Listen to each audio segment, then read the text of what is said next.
Baik, Assalamualaikum dan salam sejahtera. Anda bersama saya Sandahya dan ini Agenda Awani. Kerajaan yakin dapat menyelesaikan isu kekurangan pekerja asing dalam tempoh 3 bulan dengan pelaksanaan kelonggaran penggajian pekerja asing. Dan menerusi plan itu, proses kelulusan permohonan kota pekerja asing serta kelulusan penggajian dapat dipercepatkan. Dan inisiatif ini sebenarnya melibatkan sektor kritikal seperti pembuatan, pembinaan, peladangan, pertanian dan perkhidmatan iaitu subsektor restoran. Jadi, Malaysia dianggarkan kekurangan lebih 1.2 juta pekerja asing. Profesor Sumber Manusia dan Hubungan Industri yang juga FKP UMK, Fellow NHRC, Profesor Dr. Balakrishnan Parasuraman bersama-sama saya menerusi dalam talian ketika ini. Selamat sejahtera, Prof. Salam sejahtera, Jason, apa khabar? Baik, terima kasih. Dan pertama sekali, Prof, sekiranya isu ini dapat diselesaikan segera, kita nak melihat bagaimana ia mampu menyumbang kepada pembangunan yang lebih baik dalam sektor-sektor kritikal ketika ini. Okey, terima kasih kepada Isra Awani.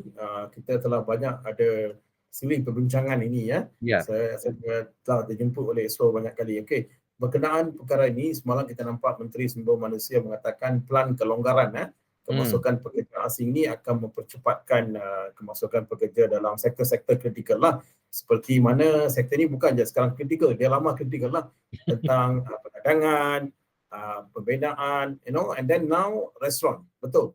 Sebab sekarang ni selepas post COVID ini kita nampak ekonomi kita telah bertambah baik.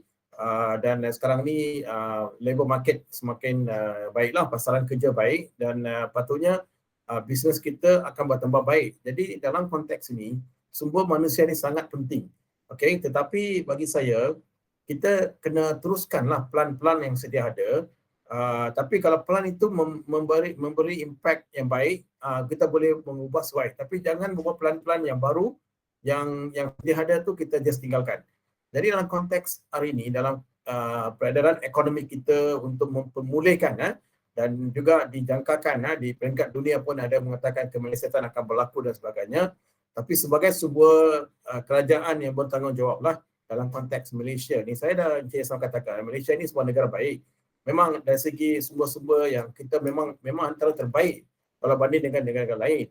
Dan kestabilan politik kita pun agak baik kalau banding dengan negara lain. Itu boleh juga beri impak besar kepada negara kita. Cuma isu ialah pekerja yang asing ni, mereka masuk, mestilah mereka masuk kerana ada permintaan dalam negeri, dalam negara. Jadi kita kena lihat balik bagaimana kita nak handle benda ni. Saya dah banyak kali mengatakan critical sektor, okey, kita boleh benarkan. Contohnya, saya baru berbual dengan Kesatuan Sekerja di peringkat di sektor peladangan di mana sekarang ni dominasi ialah pekerja dari neighboring country lah, jiran kita daripada Indonesia, dari Myanmar dan Vietnam dan sebagainya, dan mereka telah dominasikan sektor peladangan di mana pekerja kita terlalu kurang. Satu masa dulu, saya ingat lagi Jason, satu masa dulu pekerja tempatan mendominasikan sektor peladangan. Itu berlaku 70-an. Kenapa mereka keluar dari sektor peladangan waktu itu? Kerana kemudahan gaji tidak ada waktu itu. Gaji memang ikut musim. Jadi mereka tidak ada satu perumahan yang baik. Okay, mungkin saya ingat lagi waktu itu saya pun asal dari estate juga. Satu bilik kongsi 6 orang. Okay, anak-anak. Gaji ikut musim. Kalau ada hujan, tarik gajilah. Tetapi lepas beberapa tahun kemudian, saya tengok kalau Encik masuk ke sektor perdagangan, you can see the housing semua telah menjadi baik kerana kita ada audit. Kita ada audit dan getah telah bertukar jadi palm oil. So, bila kita ada palm oil, maka kita ada ini. Jadi, tetapi masalahnya ialah bila ada perumahan yang baik, bilik dah 3, keadaan pun dah bertambah baik, gaji pun sudah ada gaji minimum. Kenapa masih lagi pekerja kita? Jadi saya rasa ada satu perkara yang kita kena fikirkan semula. Kenapa mereka tidak? Jadi kalau mereka pindah ke sektor pandangan, mereka akan jadi mungkin persepsi pekerja tempatan kita begitulah. Jadi saya juga agak heranlah. Kerana ini kena ada satu plan yang agak besarlah. Macam mana kita nak bawa balik pekerja tempatan ke sektor pekerjaan. Kedua ialah pembinaan. Memang tak boleh nafikan. Sektor hartanah ini semakin bertambah. Baik, jadi mereka perlukan pekerja untuk memulakan. Sebab certain mechanization boleh digunakan. Macam contohnya palm oil lah. Walaupun ada mechanization tapi tak boleh digunakan sepenuh. Masih gunakan. Jadi mereka datang dari luar negara ni, kenapa permintaan dari majikan? Sebab kerugian besar akan berlaku lah. Contohnya permintaan very high tetapi kekurangan pekerja. Jadi pekerja ini diklasifikasikan sebagai satu sumber yang sangat-sangat penting dalam menggerakkan ekonomi sebuah negara. Tetapi bilangan tu yang kita kena fikirkan. Adakah selama ini kita walaupun kata-kata pendapatan tinggi, siapa yang pendapatan tinggi ni? Rakyat Malaysia ke? Rakyat dari luar negara? Rakyat luar negara memanglah mereka dapat gaji minimum dan ini di bawah ILO, ILO International Perhubungan Antarabangsa tidak boleh menafikan mendiskriminasikan seseorang pekerja. Jadi di situ kita nampak mereka boleh berjimat duit dan keluaran wang kita luar negara sangat besar. Dan kalau Encik Ehsan tengok perumahan kita pun semakin baik. Sebab kita ada perumahan. Jadi siapa yang menikmati ialah pekerja dari luar negara. Yang akan jadi mangsa ialah pekerja tempatan. Jadi kita kena tengok balik holistic approach human resource management dalam negara kita. Dan saya rasa ada satu gap di situ, ada lompang besar antara majikan, antara agensi kerajaan dan antara pekerja sendiri. So saya rasa badan-badan yang seperti MEF lah yang mewakili majikan besar, MTUC yang wakili pekerja-pekerja lah, dan juga MEOCHAR, kerajaan, mungkin mereka kena berbincang, mungkin kena ada monthly ke twice month ke, kena ada satu mesyuarat dengan antara mereka, silaturahim. Dan kita memang ada analisis National Advisory Labour Council lah, kita ada. Jadi kita gunakan ruang-ruang begitu untuk bincangkan long term and short term. Yeah. So sekarang kita nampak banyak cakap short term. Kita hanya cakap short term. Kita nak longgarkan, tiba-tiba satu masa kita ketatkan balik. Lepas tu kita akan pakai kuota. Jadi satu baik kerajaan yang sekarang ini, mereka tak pakai kuota lah. Mereka kata kuota tu dihapuskan, mungkin mereka nak bawa sistem yang digunakan tu pekerja boleh direct masuk ke Malaysia tanpa ada ejen. Yang menjadi masalah ejen tu yang menyebabkan pekerja kena bayar dari luar negara, mereka pun suffer juga. Jadi tapi kos untuk mengkaji pekerja asing memang tinggi. Jadi saya rasa saya banyak kali dah. Ini memang Encik Ehsan nampak akta-akta kita telah berpihak kepada pekerja tempatan. Akta seperti flexible hours, akta seperti yang kita cakap parental, lelaki suami boleh dapat cuti 7 hari, wanita dapat 98 days. So memang one of the best dan kita telah pun amalkan 1 Januari 2023.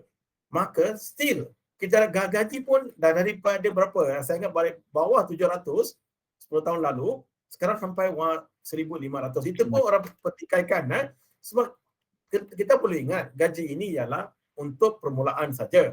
Yang itu kita bagi minimum, bukan maksimum, Encik Ehsan, minimum. Jadi kalau pekerja masuk dalam minimum, responsibility majikan ialah untuk menggerakkan gaji itu. Barulah yang YB tadi siapa tu? YB yang mengatakan pendapatan tinggi kan? Betul tak? Menteri Ekonomi mengatakan barulah capai. Kalau kita cakap pasal minimum dan tunggu sampai 2 tahun sekali baru kerajaan umumkan, mana nak ekonomi nak bergerak? Macam mana pekerja itu akan ada motivasi untuk bekerja? Jadi itu terpulang kepada majikan. Jadi majikan kita tengok benchmark seperti negara-negara di Eropah, sekitar negara kita Singapura, kita ada progressive wage system. Saya cakap ini long term punya plan, bukan short term. Short term memang kita boleh jadi, tapi long term apa plan kita? Di mana, kenapa agensi-agensi membincangkan sesama sendiri? Kenapa tidak ada satu plan letak di bawah satu umbrella? Saya dah banyak kali mengatakan PM boleh jadi penasihat lah. Kalau dia tak terlibat, dia boleh jadi penasihat. Dalam 3 bulan sekali dia boleh mohon apa yang berlaku dalam statistik ke sektor mana ke. Jadi kita engagement tu kurang. So di sini saya katakan employee participation, iaitu engagement dengan pihak petaruh atau industri dengan pihak agensi kerajaan ni adalah pemudah cara. Alright. Jadi seorang minister yang dilantik itu adalah memudahcarakan antara kedua-dua belah pihak. Satu, industri, permintaan, demand. Demand ialah dia perlukan berapa orang. Lepas tu, ada tak pekerja? Dan pekerja kita pula, walaupun saya satu lagi saya nak menitik beratkan sinilah yang TVET education. Kita ada dah plan tu, dah ada dah berapa tahun lalu. Cuma diamalkan tak ada. Jadi saya rasa pekerja kita nak jadi separuh mahir, agensi-agensi berkenaan mesti berfikir ke arah mana untuk membawa mereka dalam industri. Jadi industri persepsi kena berubah. Ya. Pekerja kita anggap peladangan itu peladangan moden. Okey, contoh saya bagi tahu di Australia kan, orang pergi petik anggur, petik apple. Kenapa gaji tinggi? Sebab itu adalah kerja profesional. Dari mana dapat profesional tu? Daripada kerajaan telah membawa mereka ada SKM, sijil kemahiran, level 1, level 2, level 3. Ini untuk mereka yang tahap SPM ke bawah. Okey?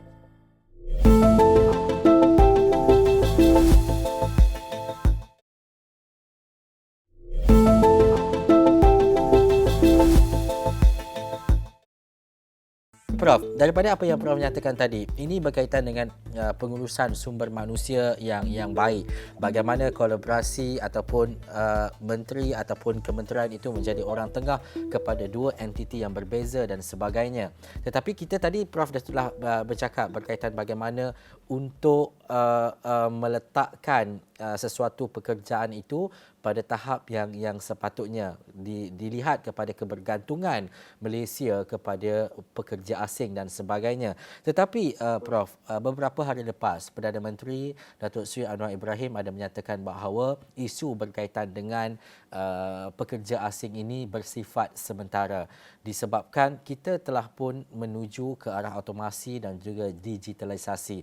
Bagaimanapun sesuatu perkara itu dilakukan mesti ada tempoh dan juga jangka waktu yang mungkin dilihat panjang dan sebagainya. Tetapi pada pandangan dan juga pendapat Prof, apakah kita ini berada pada landasan yang betul? Contohnya untuk menghasilkan sesuatu yang lebih efisien tanpa ada kebergantungan yang besar kepada tenaga kerja manusia. Tenaga kerja manusia itu penting, tetapi kebergantungannya itu mungkin boleh dikurangkan, terutamanya dalam masa terdekat ini, Prof. Okey, kita tak boleh anggap semua industri boleh digitalize. Right? Saya dah cakap tadi, sektor perdagangan. Walaupun ada inisiatif daripada Palm Oil Board ke Porim ke dan sebagainya tu kadang-kadang tidak berjaya sebab kita ikut musim. Alright? So itu boleh kita ubah sesuaikan technological yang lain di mana mungkin kita nak dilatih semula untuk jadi expert petik buah ini adalah satu professional job dan dia nampak kerja tu baik. Okey. Ada sektor seperti restoran sudah nampak mula digunakan. Restoran boleh gunakan, boleh kurangkan pekerja. Kalau Jason pergi ke KL ada robot sudah bermula dan telah diaplikasikan. Very interesting. Ada music lagi, dia boleh tanya lagi khabar macam mana, dia boleh buat macam manusia tahu. Dia boleh orientasikan. Jadi saya rasa restoran boleh secepat yang boleh gunakan sistem itu. Hotel boleh digunakan sistem itu sebab sekarang sudah artificial intelligence di mana kita boleh booking semua dia boleh buat. Bank totally dah pakai sistem digitalization. Bank mungkin satu hari bank tidak ada wujud. Saya pun ada berbual-bual dengan pekerja-pekerja dalam bank hari itu, Jason. You tahu tak, dalam 5 tahun datang, you akan tak ada kerja. Dia kata, bro, mana kami nak pergi? Itulah kamu kena bersedia dengan satu kemahiran lain. Mungkin kamu buat bisnes ke, home business. Jadi, satu lagi kita punya polisi ini, memang boleh. Tapi asas dia, fundamental dia ada tak? Asas untuk bergerak ke 4.0 IR ni ada tak? Internet pun tak jelas. Kalau Encik Ihsan pergi ke Sabah, Sarawak, dan juga di beberapa negeri Kelantan, Terengganu, tengoklah internet. Sekarang saya pun risau ni, internet putus ni. Dalam internet pun tak kuat, macam mana kita nak cakap digitalization? Satu. Kedua, kalau kita nak pergi green technology, contohlah kita pergi katakan nak pakai minyak macam Eropah kan, zero, tidak ada apa. Adakah stesen-stesen yang disediakan? Ada. So, saya rasa digitalization ni sangat penting untuk online business. Selepas COVID itu, banyak wanita-wanita dan juga berapa orang yang buat bisnes dekat rumah. Mereka earn a lot of money. Tetapi di situ logistik pula menjadi hebat. Jadi sistem kita ni kena tengok balik. Terima kasihlah kepada Menteri Telekomunikasi yang telah memberi RM69 untuk internet. Itu satu usaha yang baik kerana kita education boleh 100%. Encik Hasan, education 100% boleh run dengan digitalization, tetapi sebagai seorang guru, seorang pensyarah, saya tidak mahu 100%. 70 or 60% kita run online, 30% ada human touch. Tetapi jangan gunakan full lagi. Jadi di sini kita nampak foreign workers boleh dikurangkan dalam restoran dan sebagainya. Impact building, kita kena tengok balik di negara-negara lain, Eropah, macam mana benchmark kita. Jadi kalau saya kata, kalau kita buat lawatan luar negara lah, jangan buang duit, okay, rakyat Malaysia. Kalau kita pergi, contoh kita pergi satu negara, kita belajar, betul-betul belajar, balik, amalkan, tetapi tak boleh aplikasikan 100%. Adjustment ke buat. Tengok neighboring country kita. Tourism, boleh go 100% digitalization, Kesan. Boleh. Sebab booking, airline, jadi nampak tak? Semua ada interrelated. Hotel boleh meletup. Orang di luar negara boleh booking dari awal lagi. Kita contohnya di Kelantan, kita ada satu pulau, sekarang musim tenggejuk kan, monsun kan. Bersedialah dari sekarang, jangan tunggu sampai itu. Jadi saya rasa benda-benda macam ni adalah terletak di agensi-agensi kementerian-kementerian yang telah dilantik dan dipertanggungjawabkan. Kita ada tanggungjawab besar, bukan lagi kita nak tengok diri kita sendiri, tengok kepada rakyat. Rakyat siapa? Termasuk pekerja, majikan, pelajar, student, orang muda, orang tua, semua penting dalam negara kita. Dan negara kita ni mengharapkan itu, rakyat mengharapkan itu. Kalau kita boleh bermula titik permulaan itu sebab Jason, kalau kita nak plan talent management, bermula dari tadika, bukan lagi bermula dekat universiti, too late. Universiti ialah tempat mereka masuk 3 tahun terus bergenerate income. Pelajar-pelajar universiti ni ialah generate income, bukan dia pergi buat kerja-kerja operasi, kerani. Tak boleh, Jason. Kita something wrong. Sebab tu saya katakan Kementerian Pelajaran, Pendidikan, Kementerian Pendidikan Tinggi, Kementerian Sumber Manusia, lain-lain kementerian, bila kita buat bajet ini, berhati-hati bajet yang kita buat nanti. Jangan kita buat bajet membazirkan rakyat Malaysia. Jadi saya rasa internet yang asas kena diperbetulkan balik. Tengok negeri Sabah dan Sarawak, mereka adalah part of family members. Kalau Jason pergi ke kawasan-kawasan Kudat, pergi kepada kawasan-kawasan yang ke pulau-pulau yang jauh, Bukit Garam, I think saya dengar tidak Bukit Garam. Satu tempat itu ramai ada rakyat Malaysia. Tetapi akses, kemudahan, highway, ini semua fundamental. Contohlah kan saya katakan, kalau kita ada satu, ni saya banyak kali cakap dah 11 tahun dah. Kalau kita ada satu lebuh raya daripada Kuala Lumpur ke Kota Baru, logistik industri akan menutup. Industri pemakanan akan menutup. Orang sanggup bayar tol, tak ada masalah. Kita mau speed. Tetapi ada rancangan. Saya terima kasih kepada kerajaan mengatakan bahawa mereka kata sudah buat mempercepatkan. Hotel-hotel kita kena bantu dan sebagainya. Jadi digitalization ni memang kita boleh buat dalam sektor-sektor tertentu. Like hiburan, sektor hiburan kita boleh buat. Jadi saya rasa restoran pun kena tengok balik. Kita kena aplikasikan robot dan sebagainya. Slowly kita, tukang masak tak boleh lah. Jadi saya rasa gajikan tukang masak lebih melipat kali ganda. Sebab orang datang ke makanan sedap. Untuk sedap. Jason kalau jangan pergi roti canai, Jason datanglah ke Kota Baru, ada satu kedai dekat sini. Dia bangsa India. Yang datang ialah Melayu dan Cina. Penuh. Mercedes-Benz, BMW. Kedai tepi jalan saja. Orang pergi situ bersama makanan. Tukang masak tu habis roti canai. Saya pergi hari tu pukul 8, dah habis dah 2 jam. 500 keping habis. Jason, bisnes memang boleh jalan, tetapi apakah kita perlu bantu tak bantu? Sebab tu saya kata single mother, kita ada universiti keusahawanan macam UMK. UMK ditubuhkan untuk melonjakkan aspek keusahawanan. Jadi fokus kita ni mesti fokus ke arah itu. Dan kita pun telah buat banyak perancangan untuk ke arah itu dan saya ucap terima kasihlah kepada pihak pengurusan universiti.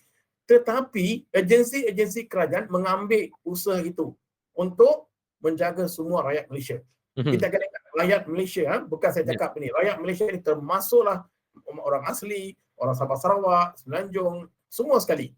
So I think we are ready to take digitalization, fundamental like internet, like infrastruktur, semua itu kena diselesaikan. Jadi kolaborasi, perbincangan dua hala, silaturahim perlu ada. State government, walaupun state government itu parti bangkang, doesn't matter. Sebab end of the day, Prime Minister ialah seorang untuk rakyat Malaysia. Jadi tak kisah, orang suka lagi tahu. Kalau saya buat baik dengan orang, orang suka.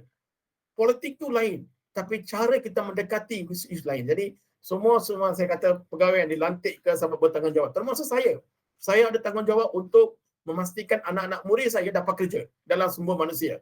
Dan saya buat ke arah itu. Saya mengajar mereka apa yang berlaku dalam industri. So itu tanggungjawab saya. Saya bukan bekerja untuk diri sendiri saya, walaupun saya profesor, tetapi untuk rakyat. Jadi setiap orang kena ingat tu. Kita tidak ada masa yang siasan. We have to run now. Time is limited. Ya. So setiap kali kita bagi tugas, saya ucap terima kasih kepada media masa like Astro Awani, TV1, TV RTM semua. So mereka semua melonjakkan tentang promosi, isu dan sebagainya. Ya, betul. Ini antara perkara penting. Tadi macam Prof kata, kalau ada lebuh raya lebih pantas untuk pergi ke Kelantan dan sebagainya, cepat nanti Prof boleh datang ke Sarawak ni. Tapi apapun Prof, satu perkara penting sebelum kita berakhir adalah bila kita bercakap berkaitan dengan kemasukan dan juga kebanjiran warga asing. Tadi di awal mungkin saya ada berbual dengan Prof bila kita bercakap berkaitan dengan data illegal dengan legal dan sebagainya. Isu-isu lain yang mungkin banyak akan timbul apabila kita bercakap berkaitan dengan pekerja asing dan sebagainya. Betul, satu poin penting adalah untuk memastikan bahawa kelangsungan sektor-sektor kritikal ini dapat berjalan dengan baik, tetapi dari sudut sosial juga perlu kita lihat dan sebagainya. Ini penting untuk kerajaan memastikan bahawa secara keseluruhannya berkaitan dengan sumber manusia, berkaitan dengan perolehan dan sebagainya dapat diimbangi dengan baik. Untuk Prof sendiri, mungkin kita ada kurang daripada 4 minit sebelum kita berakhir. Bagaimana Prof nak melihat kepada untuk memastikan bahawa keseimbangan pekerja asing masuk ke Malaysia ini, mungkin isu-isu seperti jenayah yang kita tidak mahu dengar, isu-isu berkaitan dengan pemerdagangan manusia dan sebagainya, dan akhirnya sekali kita mendapat manfaat yang lebih baik dan juga kita tidak dipandang serong oleh negara-negara luar berkaitan dengan isu-isu manusia ataupun pekerja asing di Malaysia ini. Prof, dalam 4 minit. Terima kasih Encik San. Saya ambil masa yang pendek ini. Okey, kalau kita lihat masa COVID kan, masa COVID itulah di mana kita nampak ramai pekerja yang tidak didaftar secara sah mereka berada kat Malaysia. Dan masih ingin saya nampak lagi tak waktu tu kita maafkan banyak pekerja balik pulang tanpa sebarang denda kan. Jadi COVID ini ada impact directly untuk mengesahkan mereka masuk. So saya harap kerajaan yang sekarang ada ni pastikan kemasukan pekerja lepas ini semua ada masuk dengan sah. Bila mereka masuk dengan sah, mereka buat satu perjanjian, iaitu mereka datang ke Malaysia, mereka ada employer dengan pihak immigration ke, pihak apa-apa yang berkaitan, agensi kerajaan dengan semua manusia. Mereka tak boleh buat anasir-anasir jahat. Kalau mereka buat demikian, mereka ada satu perjanjian dibuat dan mereka akan dihukumlah di bawah undang-undang Malaysia. Dan kita kena bagi tahu seterang-terang, don't and don'ts. Penting, itu perkara penting. So, bila mereka datang sini untuk membantu industri kita. Okey, bekerja dengan cara baik dan lepas tu mereka kena pastikan keselamatan mereka terjamin. Bukan saja keselamatan pekerja kita sendiri, mereka juga kena terjamin. Sebab ada juga majikan menggunakan peluang untuk mereka tinggal dalam 10 orang dalam satu rumah. Mereka tak ikut undang-undang. Jadi, macam mana hidup mereka? Mereka akan bawa berita yang terbaik kepada negara mereka.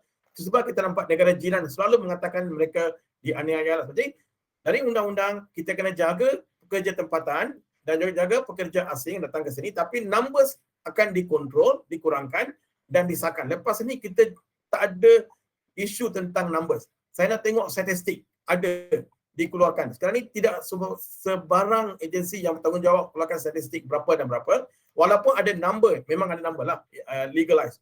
Yang tak legalize ni kita legalizekan. Okey, kita bercakap dengan pihak-pihak berkenaan, dengan majikan, tolong legalizekan mereka dan mereka pun ikut undang-undang negara Malaysia. Macam contoh saya pergi Australia, walaupun saya student 4 tahun, saya ada undang-undang tahu, saya tak boleh sebarang buat, saya tak boleh speed tahu sana. Saya akan ikut speeding, saya kena hati-hati nak bercakap dengan orang.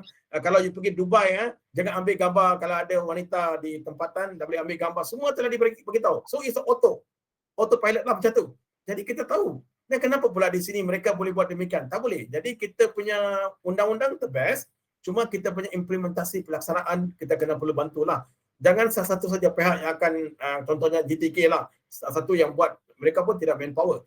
Jadi kita kena tengok balik semula lah, the whole holistic approach dalam sumber manusia yang baik untuk negara kita, saya harap kerajaan yang ada sekarang ni tolong berbincang sesama sendiri.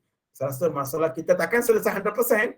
So kurang-kurangnya kita ada statistik yang untuk kita boleh cakap pasal berapa kita perlu, berapa demand and supply, dan kita tahu di mana kekurangan gap tu, kita akan fulfill gap tu. Akhirnya ia berbalik kepada big data seperti yang Prof nyatakan tadi. Banyak poin yang Prof nyatakan, bukan sahaja kita melihat daripada sudut pekerja asing itu, tetapi bagaimana kebergantungan itu perlu, bagaimana pula untuk kita merancakkan sektor-sektor kritikal ini, terutamanya dalam menarik minat dalam kalangan rakyat Malaysia khususnya, bagaimana untuk memartabatkan sesuatu pekerjaan itu. Ini satu perkara yang cukup baik. Selepas ini Prof, mungkin kita boleh melihat pula kepada kenapa sebenarnya sektor-sektor sebegini perlu dinaik taraf supaya pekerjaan ataupun ia dilihat kepada sesuatu yang mungkin menarik minat dalam kalangan rakyat Malaysia untuk berada dalam sektor kritikal ini. Apapun Prof, itu saja waktu yang kita ada. Terima kasih kepada Profesor Sumber Manusia dan Hubungan Industri UMK yang juga merupakan Fellow NHRC, Profesor Dr. Balakrishnan Parasuraman. Pastinya selepas ini Prof, kita nak tengok juga seperti yang Prof nyatakan tadi berkaitan dengan bajet 2023. Ini penting untuk kita lihat dan juga kita fahami, terutamanya untuk mengisi antara kelompongan-kelompongan yang mungkin dapat kita lihat selama ini. Terima kasih Prof. Terima kasih kepada anda yang menonton. Sekian dulu agenda awal ni. Saya Sanaya. Assalamualaikum dan jumpa lagi.